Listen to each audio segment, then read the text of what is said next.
Welcome back to Newsmakers. My name is Jess Todd-Field. With me today, Julia Espey. She has a new book, and it's called If I Were Your Daddy, This Is What You'd Learn. Julia, thank you for being here today. Thank you. Thank you, Jess. You have a very interesting story, what brought you to putting this book together. Tell us that story.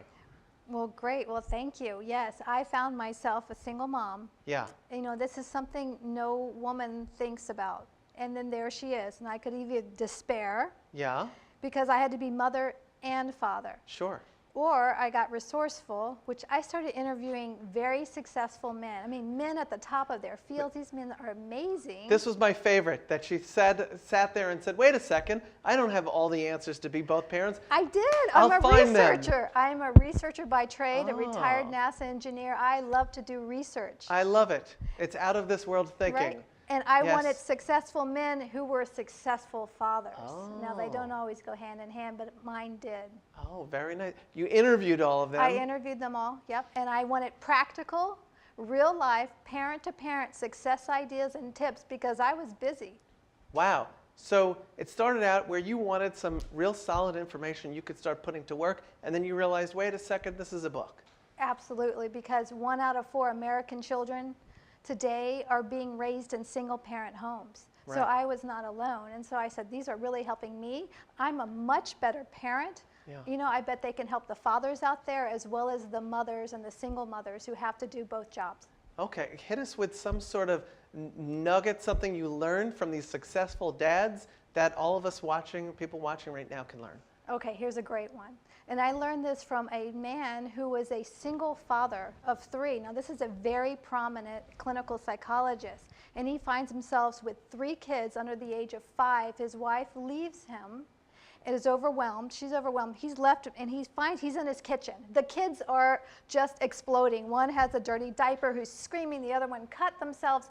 The other one, you know, is hungry and starving to death. So an average day at most homes is what Exactly, you're saying, right? what most moms or dads spend. And Yeah. here he is, and he's thinking, you know, he's having all these internal judgments, and what he does is he just stops and he uses his own techniques that he teaches his patients. He said it's the only time he has ever tried it with his kids. Yeah. And he just pulled it out because he was at this critical breaking moment. What is the technique? Okay, great.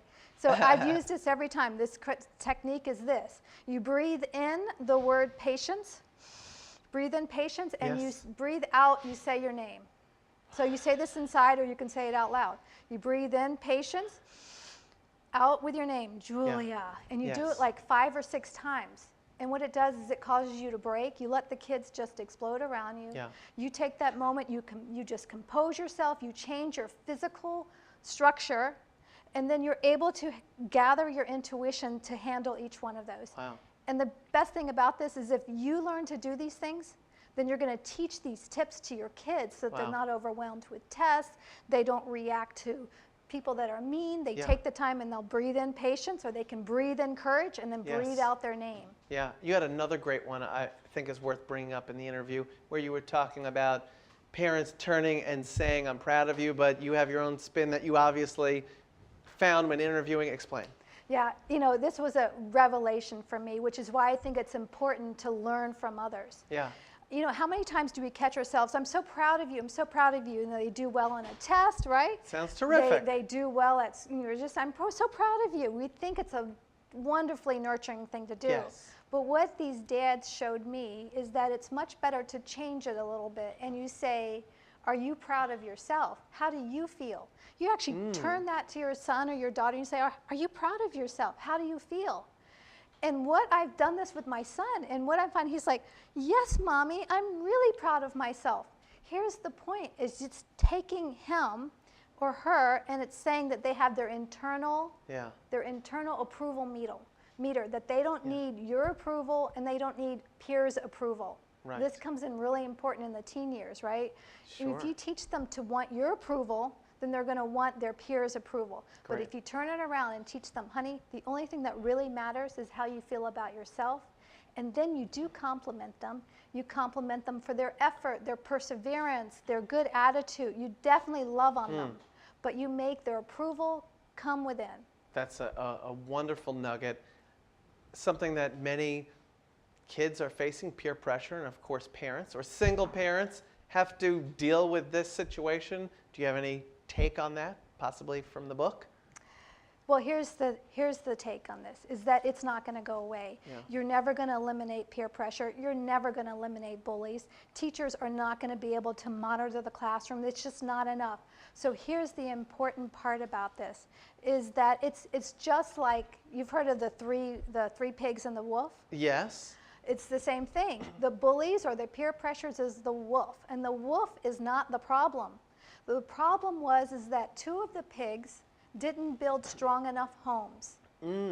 So what the solution is not to get rid of the wolf, it's to build a solid internal foundation. So the best way to do it is to build up your children, to have that internal approval system, Right. to have them feel good about themselves, to have them successful and winning, to be doing something in their life they're winning so that they feel really good about themselves. The one thing they can control is what they do themselves. So that way, when peer pressures come at them, when drug possibilities come at them, they say no.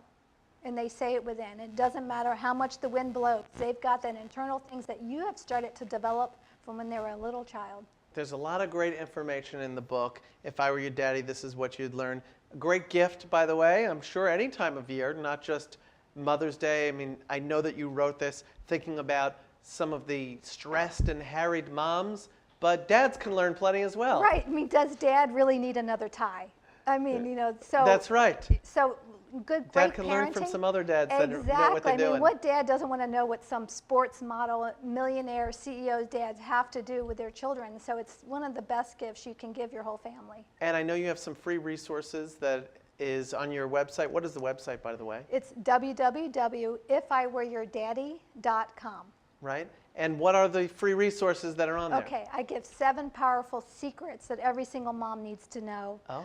Another one we give is we give how to handle ADD or very active, high-energy children, given by a doctor. He's never given this information, how he handled his own children. Wow. Some great sources you. on there, great resources. And a last little nugget for single moms who are right now in the position that you've been in. What can you say to them? Simply this, is that it doesn't take any more time to be a more effective parent, to be a more effective mom. And when you can learn from what great dads do, then you can be a wonderful mother and father to your child. They'll be learning from others if they check out the new book, which is called If I Were Your Daddy, This Is What You'd Learn. Julia Espey, thank you so much for being here.